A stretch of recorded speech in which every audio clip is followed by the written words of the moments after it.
అర్జెంట్గా తీసుకురా.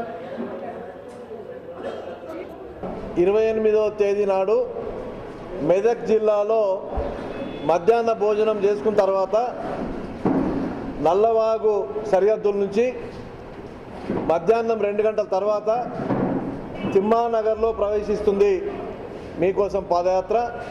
మరి పిట్లం మండలం జూకల్ నియోజకవర్గంలో 2 గంటల తర్వాత మధ్యాహ్న భోజనం తర్వాత నిజామాబాద్ జిల్లాలో ప్రవేశించి మరి మన నిజామాబాద్ జిల్లాలో మీకోసం పాదయాత్ర ప్రారంభమవుతుంది.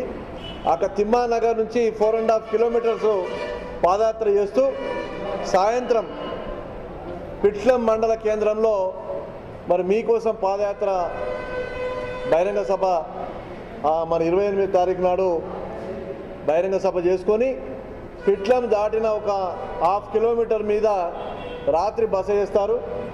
అక్కడి నుంచి 29 నాడు మార్నింగ్ 10 గంటలకు మళ్ళీ బయలుదేరి మీకోసం పాదయాత్ర మద్దెల చెరువు దాటిన తర్వాత బాన్స్వాడ బిచ్కుంద రోడ్డు మీద ఉన్నటువంటి బోలక్పల్లి వరకు పాదయాత్ర చేస్తూ బోలక్పల్లి దగ్గర 29 రాత్రికి బస చేస్తారు. 29 నాడు బస చేసిన తర్వాత మరి వెళ్తారు. మరి 5వ తారీఖు వరకు సాయంత్రం ఎంచ దాటుతూ ఆదిలాబాద్ జిల్లాలో 5వ తారీఖున రాత్రికి బాసర్ చేరుకునే కార్యక్రమాన్ని మరి ప్రకటించడం జరిగింది. కాబట్టి